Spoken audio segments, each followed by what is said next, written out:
আজকে আমি যে ঘটনাটা বলবো সেই ঘটনাটা প্রথমেই বললাম গল্প হিসাবে নাও, এবং ঘটনাটা বহুদিন আগেকার। তখন আমরা এখন মেয়েরা যেমন বাইরে পথ চলতে অভ্যস্ত, সকলের সামনে আসতে অভ্যস্ত, তখন সমাজ ব্যবস্থা এতটাও উদার ছিল না, আবার এতটাও কনজারভেটিভ ছিল না যে সব সময় পর্দা নসীন হয়েই থাকতে হবে। ঠিক সেই সময়ের একটা ঘটনা বলছি। সদ্য বিবাহিত কুসুম, বেশ ভালোই সংসার চলছে। স্বামী, শ্বশুরবাড়ির লোকজন সকলেই কুসুমকে খুব গুরুত্ব দেয় এবং প্রত্যেকে খুব সম্মান করে, ভালোবাসে, যেটা ভীষণ দরকার ভালোবাসার ক্ষেত্রে। ভালোবাসার ক্ষেত্রে সম্মান ছাড়া ভালোবাসা কখনোই কমপ্লিট হয় না। এবং যথেষ্ট শ্বশুরবাড়িতে ওকে তোলা তোলা করে রাখা হয়। আসা মাত্রই বউ মানে একটা কাজের লোক, তাকে কাজ করতে হবে, তাকে এই করতে হবে, সকালে ঘুম থেকে উঠতে হবে, এই যে চাপিয়ে দেওয়া, আরোপিত এই নিয়ম, এই শ্বশুরবাড়ির এই রীতি, এই সবগুলো নয়। ও ঠিক যেমন করে থাকতে চায় তেমন করে থাকতে দেয়। একটা ব্যাপারেই বাধা দেয়, সেটা হচ্ছে পাড়ার লোকেদের সঙ্গে খুব একটা মেলামেশা করতে দেয় না। শুধুমাত্র ওই কুসুমের যে বর, তার নাম বিভাস, এবং বিভাসের বন্ধুরাই ওদের বাড়িতে শুধুমাত্র আসে, এবং যখন আসে তখন চা জল খাবার কুসুম ভিতর থেকে করে পাঠিয়ে দেয়। কিন্তু এছাড়া ওদের বাড়িতে তেমন পাড়ার লোকের যাতায়াত নেই, পাড়ার লোকের সঙ্গে তেমন কিছু মেলামেশা বা কথাবার্তা বলার সুযোগও নেই। এমনই একটা বৃষ্টিমুখর সন্ধ্যায়, বৃষ্টিমুখর সন্ধে বলবো না, একটা বর্ষার দিনে এদের বিয়েটা হয়েছিল বৈশাখ মাসে, এবং বেশ 2-3 মাস পর যখন শ্রাবণ মাস, বর্ষাকাল, তখন কুসুমের বাপের বাড়ির থেকে ওর ভাই ওকে দেখতে আসে যে ও কেমন আছে। এবং দেখতে এসে এমন বৃষ্টি পড়ে, অঝোর ধারায় বৃষ্টি, যে উপায় থাকে না সেদিন সেখানে না থেকে। যদিও সেখানে থাকার সেদিন প্ল্যান ছিল না, কিন্তু উপায় নেই, এত বৃষ্টি, অবিরাম বৃষ্টি, বৃষ্টি থামার কোনো নাম নেই। তাই কুসুমের বর বিভাস বলে যে আজকে আর যেতে হবে না ভাইপো, আজকে আর যেতে হবে না ভাই, তুমি থেকে যাও। আরে বাবা, তুমি তো জলে পড়ে নেই, তুমি আমাদের কাছে আছো, তোমার নিজের দিদির বাড়িতে, তুমি এখানে থাকো, খাওয়া দাওয়া করো, তুমি পরে যেও, কালকে যেও, আজকে যেও না।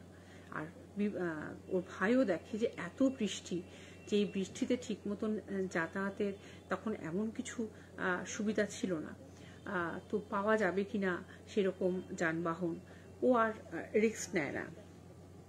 এইরকমই একটা বৃষ্টিমুখর সন্ধেবেলা অবধি বৃষ্টি চলছে, বৃষ্টি থামার কিন্তু কোনো নাম নেই। তো রীতিমতো চা, বেগুনি এগুলো চলছে, এবং তার সঙ্গে ওদের আড্ডাটাও চলছে, যে একটা বেশ গল্প আড্ডা।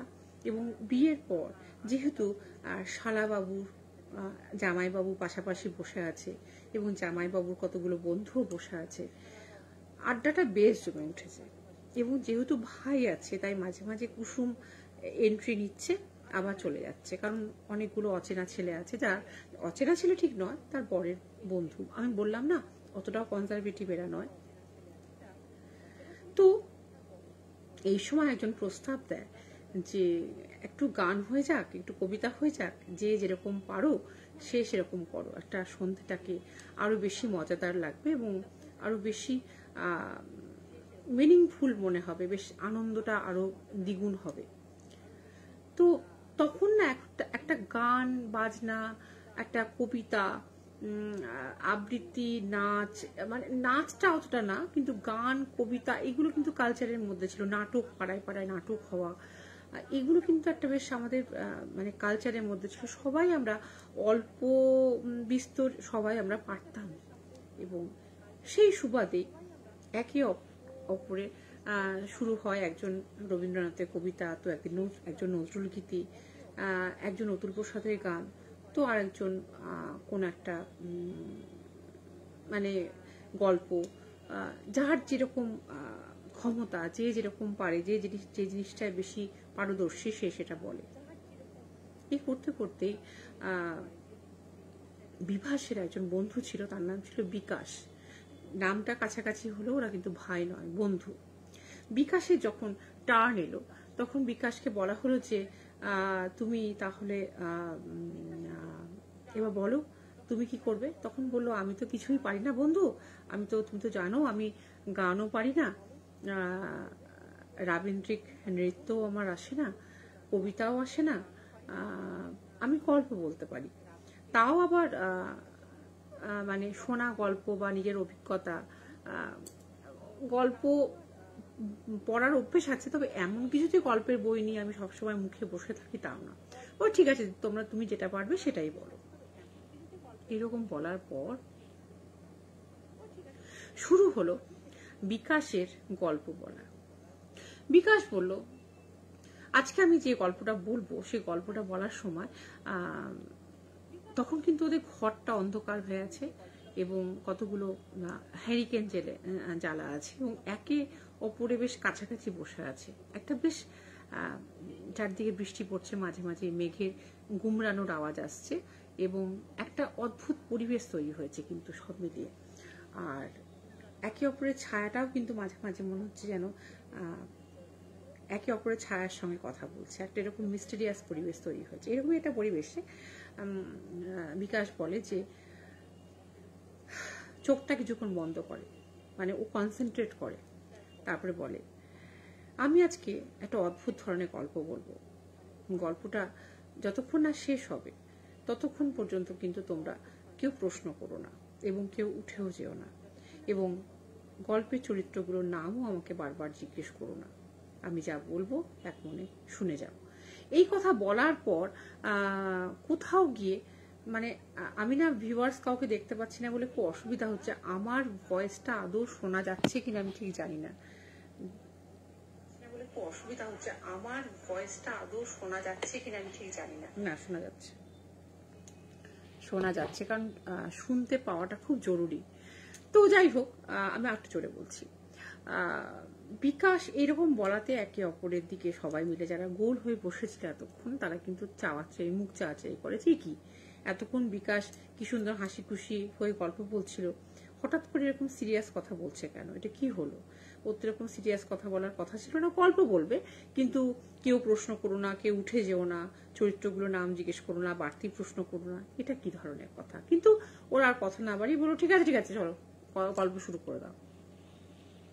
বিকাশ বলল মেয়েটি দেখতে শুনতে বেশ ভালো, আমি যে মেয়েটির গল্প বলবো সেই মেয়েটির মতন হতভাগী পৃথিবীতে কতজন এসছে তার ইয়াত্তা নেই। কারণ আমাদের দেশে অনেক মেয়েরই কপালে হয়তো এরকম দুর্ঘটনা ঘটে, কটাই বা লিপিবদ্ধ হয়, কজনের কথাই বা জানা যায়, কজনার গুমট কান্নাই বা লোকের কর্ণভেদ করে মস্তিষ্কে পৌঁছয়, মন মস্তিষ্কে ধাক্কা মারে না।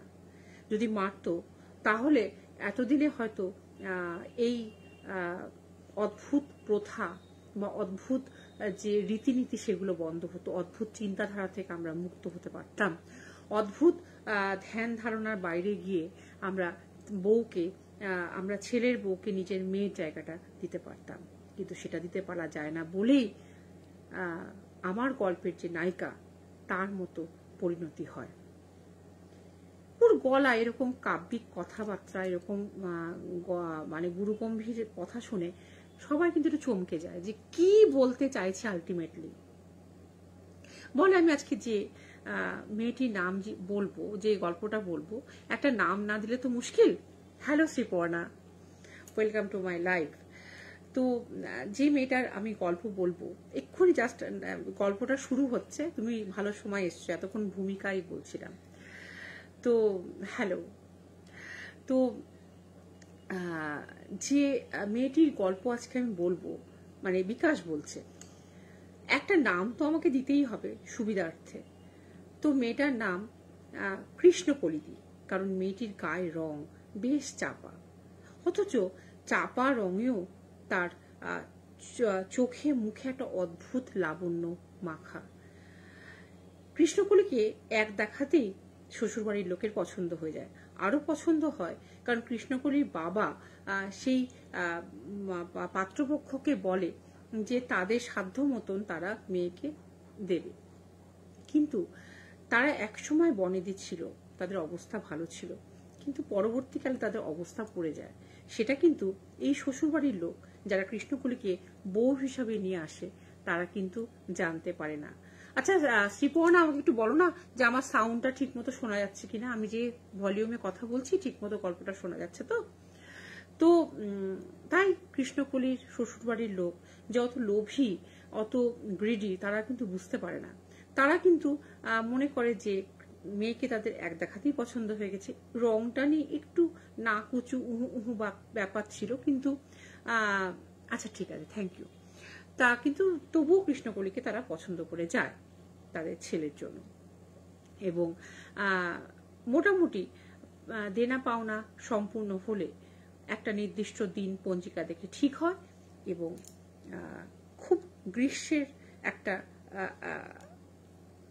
পরে যখন বর্ষা আসে, সেই বর্ষার সময় আবহাওয়াটা যদি বৃষ্টি না হয়, ঠান্ডা ঠান্ডা আবহাওয়া থাকে, খুব সুন্দর একটা জ্যোৎস্না ভরা একটা সন্ধ্যা, যেখানে গরমের উত্তাপও নেই অথচ একটা মৃদুমন্দ বাতাস আছে, শীতের কাতরতাও নেই।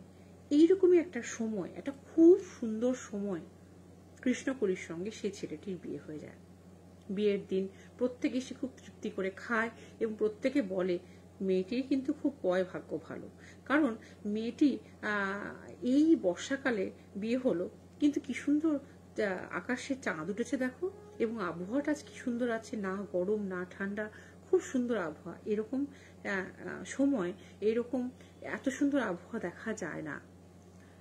কিন্তু লোকে বললেই কি আর তার ভাগ্য ভালো? হ্যাঁ, পয় ভাগ্য ভালো হতেই পারে, অনেক মেয়েই থাকে লক্ষ্মীমন্ত, কিন্তু সকলের ভাগ্যটা কি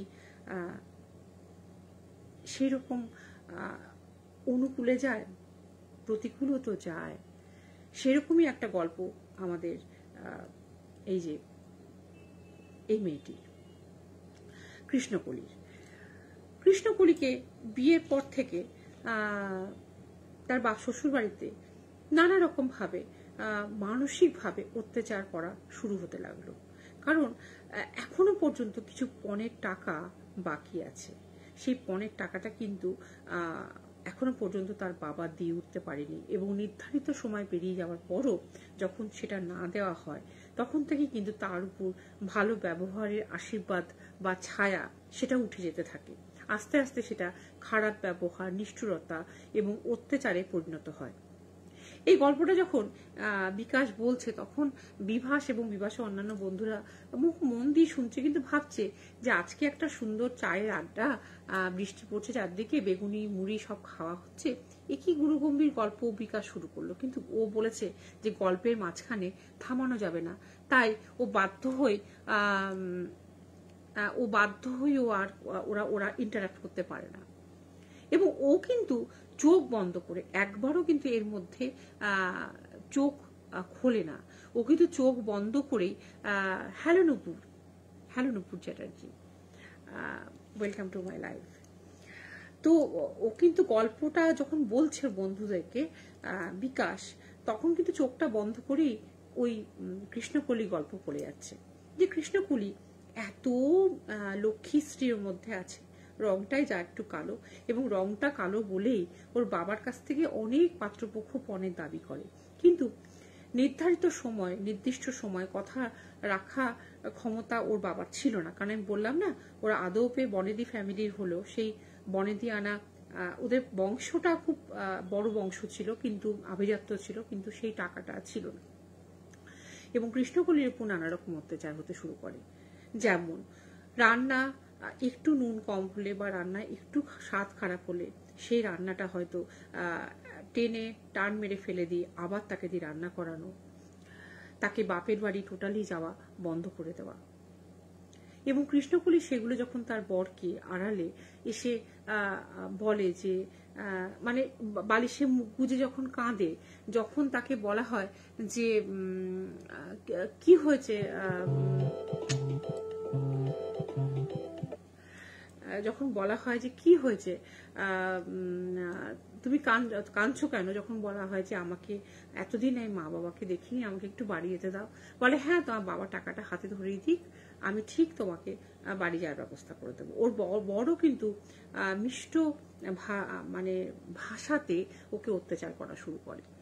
এমন হয় যে আস্তে আস্তে ওর যে গয়নাগুলো সেগুলো শাশুড়ির জিম্মাতেই ছিল এতদিন। এবার কোনোদিনও ইচ্ছে হলেও সেই গয়নাগুলো পুজো পার্বণ বা কোনো অনুষ্ঠান বাড়িতে পরে যেতে চাইলে কৃষ্ণকুলীকে সেই গয়নাগুলো আর পরতে দেয় না। ওর চোখের সামনেই ননদদের ওর গয়নাগুলোকে ওর শাশুড়ি দিয়ে দেয়, বলে যে দেখ ওর বাবার তো ক্ষমতা হলো না টাকা দেওয়ার, তাহলে এই গয়নাগুলোই বা শুধু শুধু পরে থাকে কেন? আর বাড়ির বউ বাড়িতে বসে রান্না করবে, কাজ করবে, ও অত গয়না নিয়ে ওর কাজ কি? ওর সামনে কিন্তু ওর বিয়ের গয়নাগুলো সমস্ত ননদদের প্রায় একে এক করে দিতে থাকে। এগুলো তো মানসিক যন্ত্রণা। রান্না খারাপ হলে তাকে গালমন্দ করা, মাঝে মাঝে এমন করে তাকে তেড়ে যাওয়া যেন গায়ে হাত দেওয়ার স্বামী।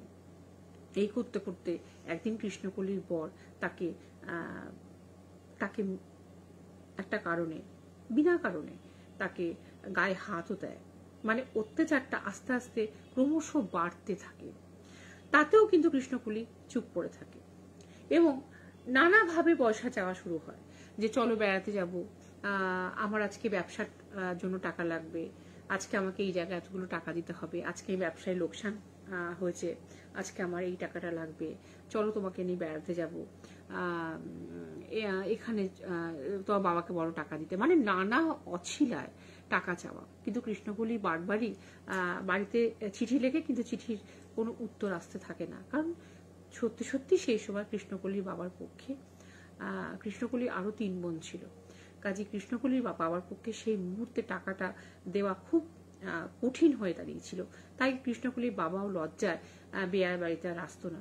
মেয়েকে নিতে আসবে সেটুকু বলার ক্ষমতাও তার ছিল না। একদিন কৃষ্ণকলি চায়ে একটু চিনি কম দিয়েছিল বলে ওর বর গরম চা পর্যন্ত ওর মুখের উপর ছুড়ে দেয়। ভাবতে পারো কতটা নির্মম, কতটা নিষ্ঠুর হলে এরকম অত্যাচার করা যায়। কৃষ্ণকলির নীরব কান্না শুধু ওই 4 দেওয়ালের মধ্যে, ওই শ্বশুরবাড়ির দেওয়ালগুলো যেন সাক্ষী হতে থাকে। কিন্তু আর বাইরে কাকপক্ষীও টের পায় না যে এই বাড়ির লক্ষ্মীমন্তর মেয়েটার উপর কি অত্যাচারটা এনে চলছে।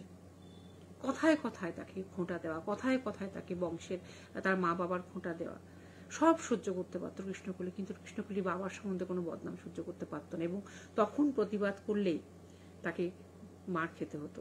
প্রথমে তো একদিন, তারপরে প্রায় প্রতিদিন।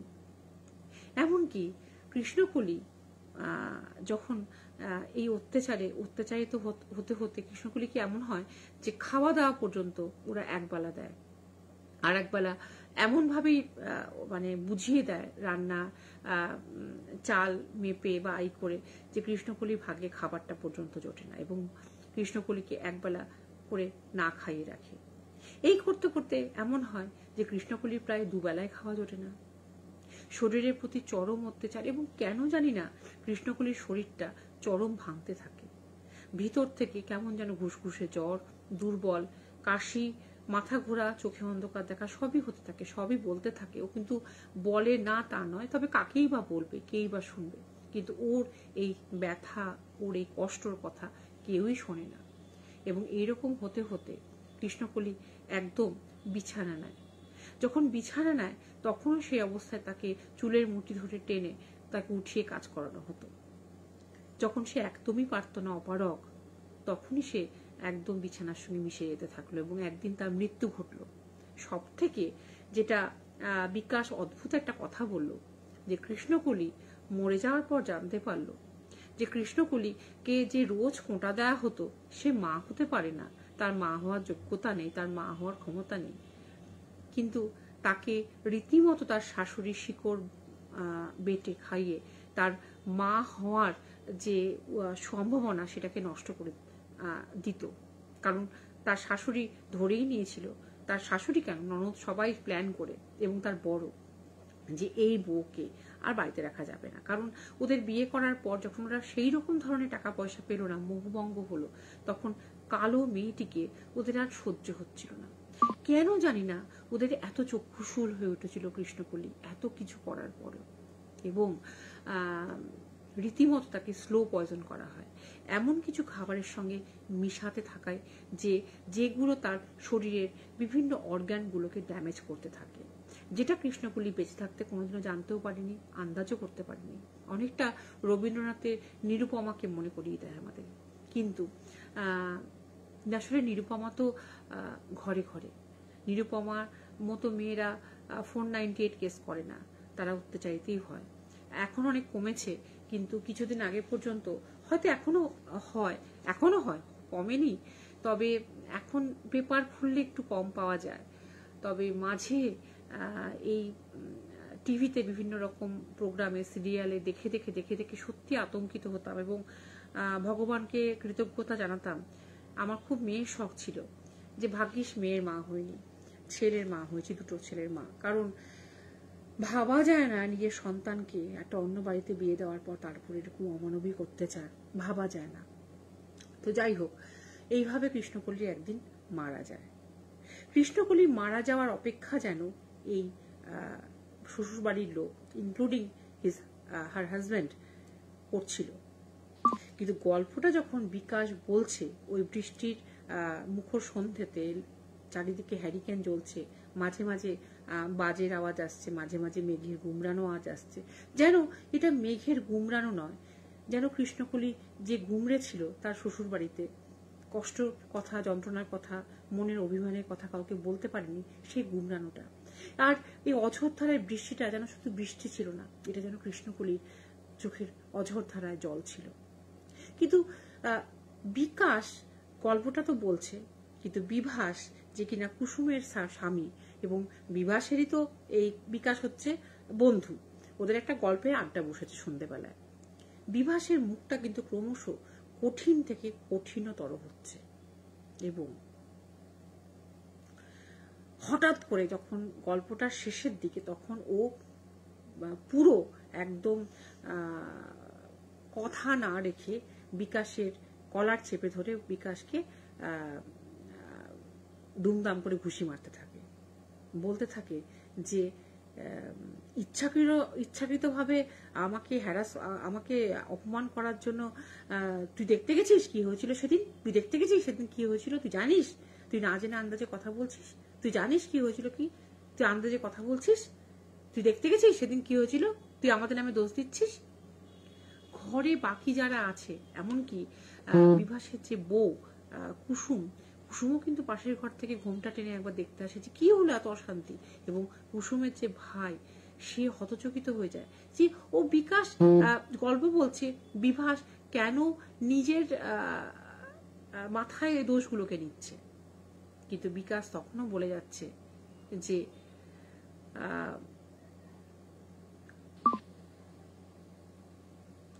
যাকে আদর করে কয়লা বলা হতো, সে কয়লা যে সত্যি কালো হিরে ছিল সেটা কিন্তু এরা বুঝলই না। কৃষ্ণকলির স্বামী বুঝলই না যে সে কয়লাটা হচ্ছে ব্ল্যাক ডায়মন্ড, তাকে ময়লা মনে করে তাকে গা থেকে ঝেড়ে ফেলে দিল। এই কথাটা শুনে বিভাস কিন্তু ওর কলার ছেড়ে দেয় এবং রীতিমতো ঘাবড়ে যায়, এবং হঠাৎ করে তখন এই এত ঝাঁকাঝাঁকিতে কিন্তু বিকাশের চোখ খুলেনি। এইবার বিকাশ চোখ খুলে হঠাৎ করে অজ্ঞান হয়ে যায়। যে গল্প বলছিল, বিকাশকে জল টল দেওয়া হয়, মাথায় জল টল দেওয়া হয়, কি হয়েছে বলা হয়, মনে করা হয় যে বিভাসে তার উপর অ্যাটাক করেছে এই জন্যই হয়তো। কিন্তু ওই বা চোখ বন্ধ করে ও যে এত অ্যাটাক করলো, ওকে যা তা বললো, তারপরেও কেন ওকে ও গল্পটাকে কন্টিনিউ করলো, ও থামলো না, ও কিন্তু অবিচল ভাবে নির্বিকার ভাবে গল্পটাকে শেষ করলো। এবং বিকাশ সুস্থ হতে না হতে বিকাশ কিন্তু বিভাস যে আর কি ওই কুসুমের স্বামী, সে কিন্তু অসুস্থ বোধ করতে থাকলো, এবং এই অসুস্থ বোধ করাটা দেখে বিভাসের যে শ্যালক সে কিন্তু ভীষণ মানে সন্দেহ তার মনে জাগলো। যে প্রথম কথা, বিকাশ অন্য একটা মেয়ের গল্প বলছিল সন্ধেবেলায় গল্পের আড্ডায়, যার উপর শ্বশুর বাড়িতে নৃশংস অত্যাচার করা হয়েছে এবং তাকে এক প্রকার মেরে ফেলা হয়েছে, এক প্রকার কেন, মেরেই ফেলা হয়েছে। সেই গল্প শুনে বিকাশের বন্ধু বিভাস মানে তার জামাইবাবু এইভাবে রিয়াক্ট করলো কেন, এবং এই কথাগুলো বললো কেন, যে আমাকে ইচ্ছা করে সবার সামনে ছোট করার জন্য করেছিস, তুই দেখতে গেছিস কি হয়েছিল কি না হয়েছিল, সেদিন কি হয়েছিল কি না হয়েছিল, তুই কি আমাদের সংসারে দেখতে গেছিস, এই কথাগুলো বললো কেন। এবং পরবর্তীকালে খোঁজ নিয়ে দেখা যায় যে এই বিভাস যে কুসুমকে বিয়ে করেছিল সেটা কিন্তু একটা কথা লুকিয়ে বিয়ে করেছিল। বিভাসের আগে বিয়ে হয়েছিল এবং বিভাসের সঙ্গে কৃষ্ণকলির সত্যি বিয়ে হয়েছিল। এবং এই যে কৃষ্ণকলি গল্পটা, সেটা বিভাসের প্রথম পক্ষের বই। বিভাস কৃষ্ণকলিকে এইভাবেই অত্যাচার করে, তার ফ্যামিলির লোকেরা এইভাবেই অত্যাচার করে মেরে ফেলে।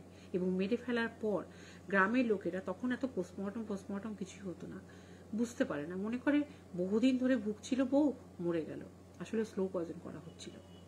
তাই জন্যেই তার কিছুদিনের মধ্যে তারা কুসুমের সঙ্গে বিয়ে দেয় এবং কুসুমের বাড়ির লোককে সম্পূর্ণ ব্যাপারটা মানে না বলে বিয়ে দেয়। এবং ওই জন্যই কুসুমকে পাড়ার লোকেদের সঙ্গে মিশতে দেওয়া হতো না, কারণ পাড়ার লোকেদের সঙ্গে মিশতে দিলে বাই এনি চান্স যদি জানতে পারে, কুসুম জানতে তো পারবেই, ওদের একটা মনে ভয় ছিল।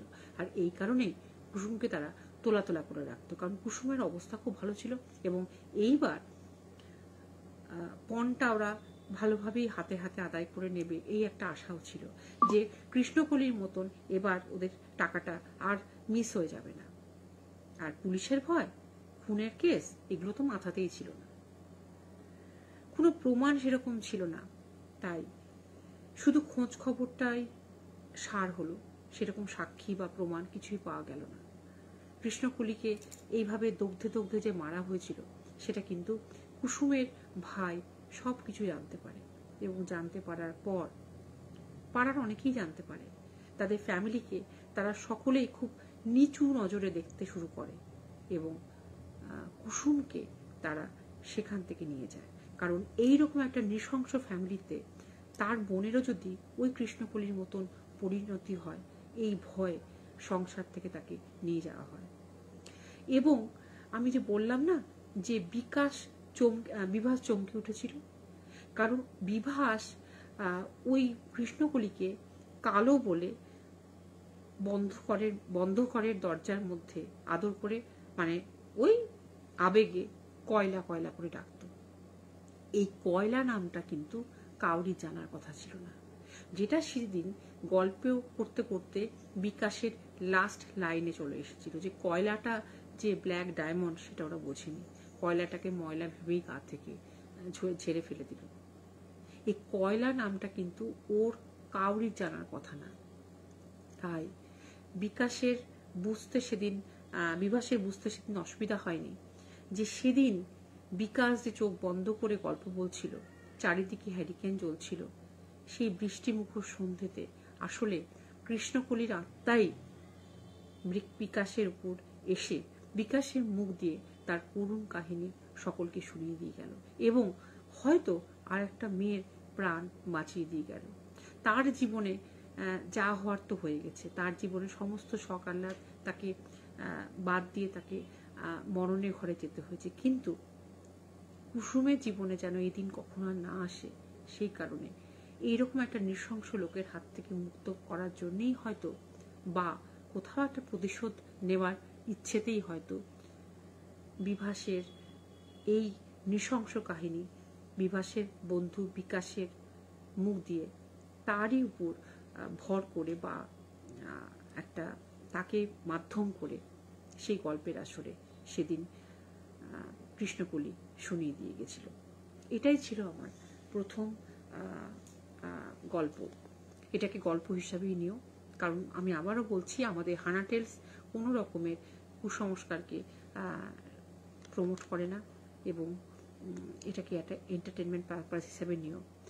তোমরা যারা আমার গল্প শুনছো বা শুনবে, যারা রেকর্ডেড দেখবে, তারা প্লিজ হানা টেলসের ইউটিউব চ্যানেলটা সাবস্ক্রাইব করে নাও এবং আমাদের অনেক অনেক লাইভার আছে যারা ভীষণ সুন্দর লাইভ করে। প্রত্যেককে লাইভ তোমরা অবসর সময় দেখো, কমেন্ট করো, আমাদেরকে জানাও তোমাদের কি ধরনের চাহিদা, আমরা কি ধরনের পরিবর্তন আনলে হানা টেলসকে আরো এগিয়ে নিয়ে যাবে। তোমাদের ভ্যালুয়েবল সাজেশন আমাদেরকে অনেক দূর এগিয়ে নিয়ে যাবে। এবং তোমরা একে অপরকে মানে বন্ধুদেরকে হানা টেলসের প্লিজ সদস্য বানাও। এটা আমার তোমাদের কাছে একটা বিনীত অনুরোধ। কারণ আজকের পর আমি হয়তো 2 মাস লাইভে আসবো না। তো আমার লাইভ যদি তোমাদেরকে কোনো কারণে ভালো লেগে থাকে, আমি জানি আমার লাইভ অনেকে খুব পছন্দ করে, এবং সেই কারণেই আমি 2 মাস বিরতি নেব। কারণ আমি যখন যে কাজটা করি খুব ডেডিকেটেডলি করি, খুব ডেডিকেশন থাকে আমার কাজের মধ্যে, আমি তৈরি হয়ে আসি, আমি রীতিমতো ইনফরমেশন নিই, আমি চারিদিকে খোঁজ খবর নিই, আমাকে গল্প সংগ্রহ করতে হয়। এবং এটা এই নয় যে বসলাম আর বললাম সিঁড়ি দিয়ে একটা কালো ছায়া উঠলো, একটা হঠাৎ করে কালো দাঁত দেখা গেল লোডশেডিং এর মধ্যে, এরকম একটা মানে আজগুবি গল্প বলে একটা সেশন শেষ করলাম।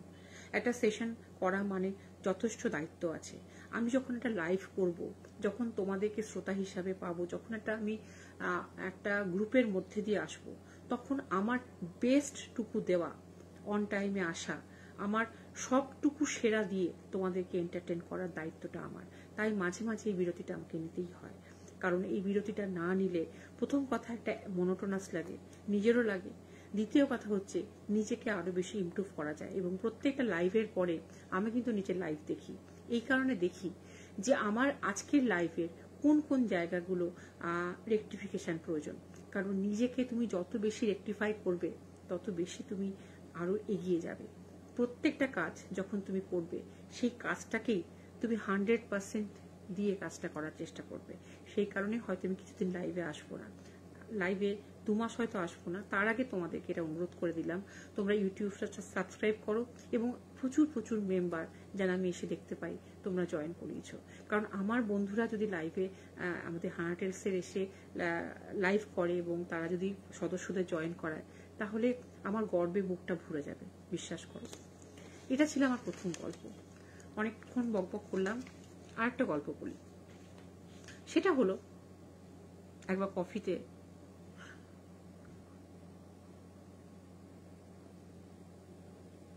চুমুকটা দিয়েই দিই। এই গরমেও কফির সঙ্গে আমার ডিভোর্স হয়নি।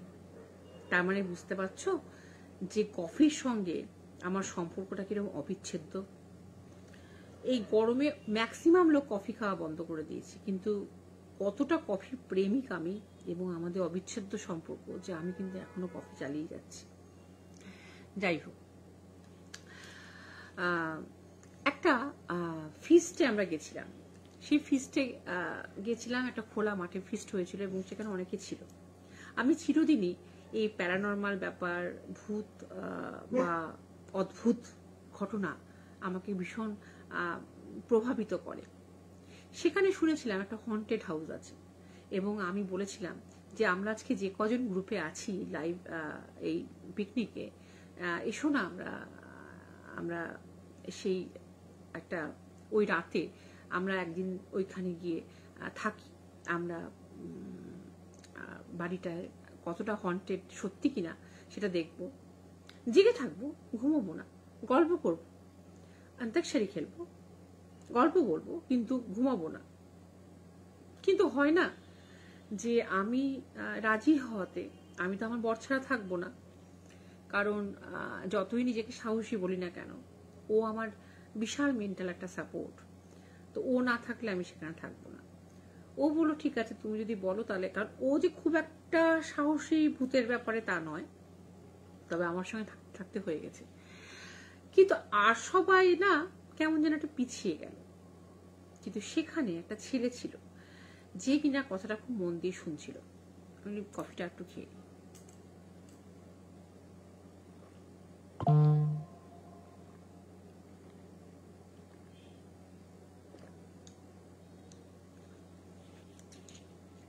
মানে কফিটা আমি করেছি লাইভটা শুরু হওয়ার আগে।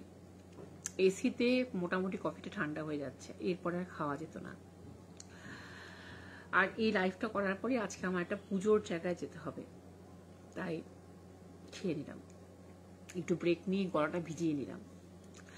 তো যাই হোক, সেই ছেলেটি শুনছিল এবং ছেলেটি কিন্তু আমার কাছ থেকে ঠিকানা নিল এবং বলল যে আচ্ছা ঠিক আছে, তাহলে আমি একবার ট্রাই করব। কিন্তু আমি তো তাকে বলতে পারছি না যে আমি তোমার সঙ্গে থাকবো, সেটা তো আর হয় না, কারণ আমাদের মন বা সমাজ এতটাও এগিয়ে যায়নি যে একটা অচেনা ছেলের সঙ্গে তুমি রাত্রিবেলায় ভৌতিক অনুভূতি এনজয় করবে বলে তুমি থাকতে পারবে। যাই হোক, ছেলেটি কিন্তু ছিল, সেই জায়গাটায় থাকলে নাকি একটা সুইসাইডাল টেন্ডেন্সি গ্রো করে এবং অনেক মানুষ নাকি সেই বাড়ি থেকে অনেক মানে আত্মহত্যা করতে গেছে, এরকম ঘটনা ঘটেছে। ছেলেটা ভীষণ পজিটিভ মাইন্ডেড।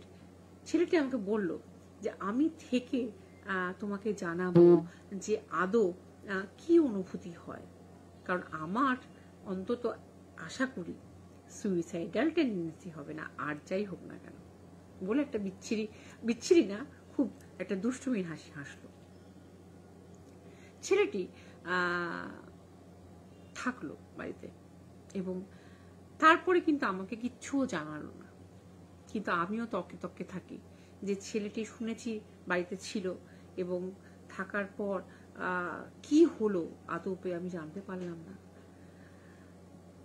একদিন ছেলেটিকে দেখা হলো অনেকদিন পর, আমিও ট্রেনে যাচ্ছি, ও ট্রেনে আসছে, অনেকটা রাস্তা, একই কম্পার্টমেন্টে উঠেছি, জায়গা পাইনি দুজনেই। আস্তে আস্তে একটু দূরে দূরে জায়গা পেলাম, তারপরে পাশাপাশি অ্যাডজাস্ট করে নিলাম। এইবার আমি বললাম স্বপন বলো তো সেদিন কি হয়েছিল? বললো কোন দিন? যেদিন তুমি ওই বাড়িটায় ছিলে, যে বাড়িটায় আমাদের প্রত্যেকে থাকার কথা ছিল, রাত জেগে আমরা এনজয় করব, গান করব, গল্প বলবো, খুব সুন্দর করে সময় কাটাবো আমরা বলেছিলাম। সেদিন কেমন কি হয়েছিল? তুমি বাড়িটায় আমাদের এখানে আমি দল গোছাতে পারলাম না, দল মানে হালকা হয়ে গেল, কিন্তু তুমি তো ছিলে নাকি? সত্যি কি বাড়িটার মধ্যে কিছু আছে? তো কিছুক্ষণ আমার দিকে হাঁ করে তাকিয়ে বললো যে তোমার মনে আছে এখন? হ্যাঁ, এগুলো আমার মনে থাকে। তা বললো যে ব্যাপারটা হচ্ছে আমি যখন বাড়িতে ঢুকলাম সন্ধ্যেবেলায়, আমাকে অনেকে না করেছিল, আমি কাউরি না শুনেই ছিলাম, কারণ আমার তো আর মা বাবা নেই, আমাকে সেইভাবে বাধা দেওয়ার কেউ নেই, আর আমি বিয়েও করিনি। বললো সন্ধে গড়িয়ে যখন রাত হতে শুরু করলো, ওর প্রথম কথাটাই মাথায় এলো, যেটা ওর জীবনে তার আগে কখনো মাথায় আসেনি, যে আমার তো মা বাবা নেই। বলছে অদ্ভুত ব্যাপার জানো বৌদি, এই কথাগুলো আমার মাথায় কোনোদিনই আসেনি, যে কথাগুলো সেদিন মাথায় এসেছিল, যে আমার তো মা বাবা নেই, আমাকে কাকা কাকিমা মানুষ করেছে। আচ্ছা, আমার চেহারার সঙ্গে কাকা কাকিমার চেহারার সাদৃশ্য আছে? আমি কি রাস্তা থেকে কুড়িয়ে পাওয়া ছেলে, না অনাথ আশ্রম থেকে নিয়ে আসা ছেলে? কারণ কাকা কাকিমার ছেলে মেয়ে ছিল না। আমার মা বাবা কি আদৌ ওই মা বাবা যার ছবি দেখায়? কারণ মা বাবাকে মনে পড়ে না।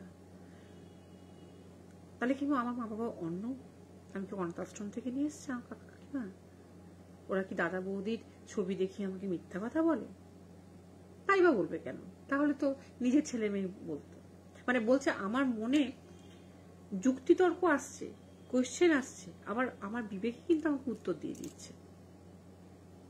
তারপরে মাধ্যমিক থেকে উচ্চ মাধ্যমিক, ও প্রত্যেকটা পরীক্ষাতেই খুব ভালো ফল করেছিল, কিন্তু মাধ্যমিকে ওর একটা কি কারণে রেজাল্ট ওর মনোমতো হয়নি, সেই কারণে ওর অনেকগুলো জায়গায় চান্স, মানে ভালো জায়গায় উচ্চ মাধ্যমিকটাও ঠিক পড়তে পারেনি। সেই কষ্টটা সেদিন বলছে এত বেশি আমাকে যেন কামড়াচ্ছিল, এত বেশি আমাকে দগ্ধ করছিল, যেটা এর আগে কখনো করেনি। সেদিন যেন সেই কষ্টটা আমার জীবনে, সেদিনও হয়নি যেদিন আমি মার্কস দেখেছিলাম, কিন্তু সেদিন আমার মাধ্যমিকের অসফলতা আমাকে যেন কুড়ে কুড়ে খাচ্ছিল। মনে হচ্ছিল আমি অসফল, আমি কিছুই করতে পারলাম না, আমার যে জায়গাটা অ্যাচিভ করা উচিত ছিল, আমার অ্যাচিভমেন্ট আমার ঠিক মতো হলো না। এবং ওর জীবনে, কলেজ জীবনে একজন ওর মহিলা একজন বন্ধু ছিল, যার নাম ছিল জুই, যাকেও খুব ভালোবাসত। মেয়েটিও ছিল জুই ফুলের মতনই ফ্রেশ, জুই ফুলের মতনই পবিত্র, ভীষণ হাসি খুশি, বেটে খাটো মেয়েটা। ছবি দেখিয়েছে আমাকে, ভীষণ ফর্সা।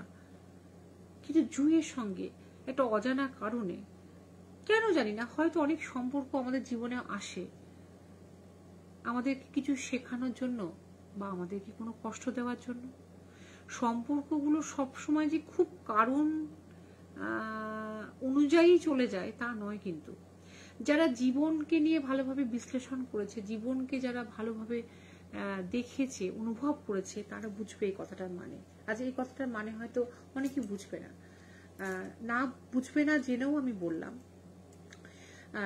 অনেক সম্পর্ক আমাদের জীবন থেকে হারিয়ে যায়, সেটা যে কোনো সম্পর্ক হতে পারে।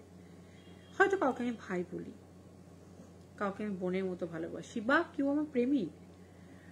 সেই সম্পর্কগুলো কেনই বা আসে আর কেনই বা যায় সেটা আমরা বুঝতে পারি না। কিন্তু যায় যখন, তখন আমাদেরকে এতটা এলোমেলো করে দিয়ে যায়, ওলট পালট করে দিয়ে যায়, তখন মনে হয় এই ধরনের শিক্ষা এইভাবে না শিখলেই বোধহয় ভালো হতো। সেই রকমের স্বপনের জীবনে জুই ছিল একটা অদ্ভুত শিক্ষা। জুইয়ের সঙ্গে অদ্ভুতভাবে সম্পর্কটা ভেঙে যায়। হয়তো সেটার জন্য ওর মাধ্যমিকের রেজাল্ট ভালো হয়নি, তাই জন্য ভালো জায়গায় ভর্তি হতে পারেনি, সেই রকম জীবনে দাঁড়াতে পারেনি। সেই কারণে হয়তো জুইয়ের বাড়ির লোক মানে একটার সঙ্গে একটা রিলেট করতেও থাকে সেই বাড়িতে থেকে, মানে সেই রাত্রিবেলাটা, যে এর থেকেই হয়তো এগুলো হয়, এবং ঠিক মতো দাঁড়াতে পারেনি বলে ওর থেকে আরো বেশি যোগ্য পাত্র পেয়ে জুইয়ের বিয়ে হয়ে যায়। এটাই কি কারণ? যদিও এটা কিন্তু কারণ নয়, হয়তো নয়, বা হয়তো, কিন্তু ওর সেদিন রাত্রিবেলা এই কারণটা কি মনে হতে থাকে। এবং ওর জীবনে যত না পাওয়া সেদিন যেন ক্রমশ ওর উপর হাবি হতে থাকে। ও প্রচন্ড কান্না পেতে থাকে। ও বলছে, আমি জীবনে কোনোদিনও বৌদি এত হাউ হাউ করে কোনোদিনও কাঁদিনি, কিন্তু সেদিন রাত্রিবেলা আমি, বিশ্বাস করো, আমি জানি না 10টা সাড়ে 10টার দিকে এত বেশি আমি কেঁদেছি, আমার পরের দিন পর্যন্ত আমি তাকাতে পারছিলাম না, চোখ মুখ ফুলে গেছিল। এবং আমি ড্রিঙ্কও করিনি, আমি কোনো নেশাও করিনি, কিন্তু আমি অদ্ভুতভাবে কাঁদছিলাম। তো আমার মনে হচ্ছিল আমার এই পৃথিবীতে জন্মানোটাই যেন বেকার, এবং আর কিচ্ছু মনে হচ্ছিল না। বারবার মনে হচ্ছিল যে এই পৃথিবীতে জন্মানোটা বেকার, এবং আমি একটা অসফল ছেলে, নিষ্ফল আমার জীবন। আমার জীবন থেকে একে একে হারিয়ে গেছে। আমি ছোটবেলাতেই আমি মা বাবাকে হারিয়েছি। তারপরে জুই, যাকে আমি আমার মা বাবার মতো করে নির্ভর করতাম, আমি একদম ওর কাছে ছোট্ট শিশুর মতন ছিলাম, কারণ জুই আমাকে খুব ভালোভাবে বুঝতো। সেই মেয়েটিকেও ধরে রাখতে পারলাম না। আমি যে ইন্টারভিউ দিতে গেছি আশা করে, সেই ইন্টারভিউতে কখনো সফল হয়নি। চাকরি করতো, ভালো চাকরি করতো, কিন্তু সেই চাকরিতেও জব স্যাটিসফ্যাকশন ছিল না। এই সব মনে করতে করতে ও কখন জানি না, ও বলছে একটা খোলা বারান্দায়, আমি পুরো বারান্দার রেলিংয়ে আমি পা দিয়ে মুঠে দাঁড়িয়ে আমি নিচের দিকে তাকিয়ে ঝুঁকে হাউ হাউ করে কাঁদছি। তার ঠিক সেই সময় ওর একজন বন্ধু খবর পেয়েছে যে ও ওই বাড়িতে গিয়ে আছে। লাকিলি ওর বন্ধু ঠিক সেই সময় ওকে ফোন করে, এবং ওর ফোনে যখন ওর ফোনের রিংটোনটা ছিল ভীষণ জোরে, ভীষণ, এক একটা ফোনে হয় না রিং খুব জোরে হয়, যখন খুব জোরে রিং হয় তখন ওর ভিতরটা পুরো হেলে যায়, কেঁপে যায়। ও তখন তাকিয়ে দেখে যে ওর গোটা মুখ চ্যাট করছে পুরো চোখের জলে, এবং তখন ওর মধ্যে শ্বাসকষ্ট হচ্ছে, কারণ প্রচন্ড ফুপি ফুপি কেঁদেছে, যেটা কখনোই এর আগে স্বপন করেনি। এবং ও রেলিং এর উপরে যে একটা এইটুকু ধাপি আছে, রেলিংটা এরকম, রেলিংটা আমাদের এই পেটের কাছে পড়বে, এবং ও অতটা উঠেও ঝুঁকে কি দেখছে না দেখছে কিছুই আর মাথায় আসে না। ও শুধু মনে হয় আর একটু হলেই হয়তো ও পড়ে যেত। ও বলে যে আজ অব্দি আমার কাছে কারণটা কিন্তু অজানা। এবং ও তাড়াতাড়ি করে যখন নিজেকে ঠিক করে ফোনটা ধরে, ওর বন্ধু বলে, আমি নিচে দাঁড়িয়ে আছি, তুই এক্ষুনি নেমে আয়, তুই যে অবস্থায় আছিস সে অবস্থায় নেমে আয়। তখন ওর বলছে, আমার শরীর টলছে, আমার শরীর ভারী, আমার শরীর পুরো রীতিমতো কষ্ট হচ্ছে, আমার মনে হচ্ছে না যে আমি পারবো। কিন্তু তবুও আমি সেই সময় আর কোনো দিক চিন্তা না করে আমি ঘর থেকে বেরিয়ে যাই এবং বন্ধুর সঙ্গে গিয়ে বলি যে মানে বন্ধু আমাকে চা বোঝে যে আমার চেহারা দেখে বুঝতে পারে যে আমি বিধ্বস্ত, আমাকে চাটা খাওয়ায়, আমাকে জল টল খাওয়ায়, আমাকে রাতের খাবার আমার গলা দিয়ে নামে না, ওর বাড়িতে নিয়ে যায় এবং ওর বাড়িতে গিয়ে আমার কাকাকে ফোন করে দেয় যে আজকে ও আমার কাছে থাকবে, আপনারা চিন্তা করবেন না। তারপরের দিন সকালে উঠে ও তখন ওর বন্ধুকে সব কথা বলে, কিন্তু তারপরের দিন সকালে উঠে বলছে সেই কথাগুলো আমি বলছি আমি জীবনে যা যা পাইনি, আমার কিন্তু অতটা কষ্ট হচ্ছে না। কিন্তু সেদিন জানি না সেই মুহূর্তে বাড়িতে থাকার পর, ওই বাড়িতে 3-4 ঘন্টা থাকার পর থেকেই, কারণ বিকেলে গেছিল, তারপর একটা অদ্ভুত ধরনের ডিপ্রেসিভ মুডেও চলে যাচ্ছিল। অনেক জায়গায় জানো তো অনেক নেগেটিভিটি থাকে, অনেক নেগেটিভ এনার্জি খুব প্রমিনেন্ট থাকে, খুব মানে অ্যাক্টিভ থাকে, সেই সব জায়গাগুলোতে না থাকাই ভালো। হ্যাঁ, তাপস আমি আজকে লাইভ 7টাতেই আগে থেকেই নোটিশ দেওয়া ছিল, অবশ্যই শুনে নেবেন আমার লাইভটা রেকর্ডেড, আমি রিকোয়েস্ট করছি, এবং কেমন লাগলো জানাবেন, কারণ আপনাদের ভ্যালুয়েবল কমেন্টস আমাদেরকে অনেক দূর এগিয়ে নিয়ে যায়। আজকের লাইভ এই পর্যন্ত। সুস্থ থাকো, ভালো থাকো, হানা টেলসের পাশে থাকো, অসহায় পশুদের পাশে থাকো। খুব গরম, ছাদে পারলে একটু করে জল রেখো। অনেক পাখি এই সময় জলের অভাবে মারা যায়, তারা যেন জল খেতে পারে, জলে একটু গা ভেজাতে পারে। আর বাইরে একটু জলের একটা জায়গায় পাত্রে জল রেখো। প্রচুর কুকুর জল খাওয়ার জন্য এই সময় ছটপট করে, তাই বললাম যে অসহায় প্রাণীদের পারলে একটু খেতে দিও। আর দুটো গল্প বলেছি আমি, লাইভ একদম এখন শেষের দিকে, মানে শেষই করে দিচ্ছি, একটু শুনে নেবেন প্লিজ। অসহায় প্রাণীদের জল খাবার দিয়ে পাশে থেকে ওদেরকে বাঁচিয়ে রেখে আমাদের পরিবেশের একটা যে ব্যালেন্স সেটাকে রাখুন।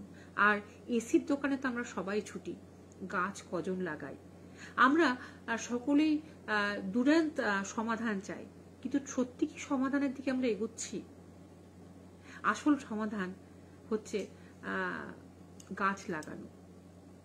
এত ডিফরেস্টেশন হয়েছে না, যে এই তাপমাত্রাটা খুব স্বাভাবিক। আমরা যে বলছি এত গরম এত গরম, এটা আমরাই ডেকে এনেছি, এটা আমরাই ইনভাইট করেছি। এবং ভাবতে পারো যে ভবিষ্যৎ প্রজন্মের জন্য আমরা কোন পৃথিবীকে আমরা রেখে যাচ্ছি। আমরা মনে করতে পারি আজকে আমি যে বট গাছ লাগাবো, সেই বট গাছ যখন বড় হবে, যখন একদম ছায়া দেবে, সেটাকে আমি দেখতে পাবো? তাই যদি মনে করি, তাহলে আমরা ছেলে মেয়ের জন্য ব্যাংকে টাকা রেখে যাই কেন, সম্পত্তি রেখে যাই কেন? বরঞ্চ টাকা সম্পত্তির থেকেও মূল্যবান হচ্ছে অক্সিজেন, ছায়া, সুস্থ পরিবেশ, স্বাভাবিকভাবে বাঁচা। সেটা যেন আমরা প্রত্যেকে করে যাই। আমরা যেন প্রত্যেকে অন্তত করে এই সিজনে একটা করেও বড় গাছ লাগাই, এটা আমার অনুরোধ। শুভরাত্রি। Please subscribe to our channel Hana Tales. Comment, share, like, and don't forget to hit the notification bell for more videos.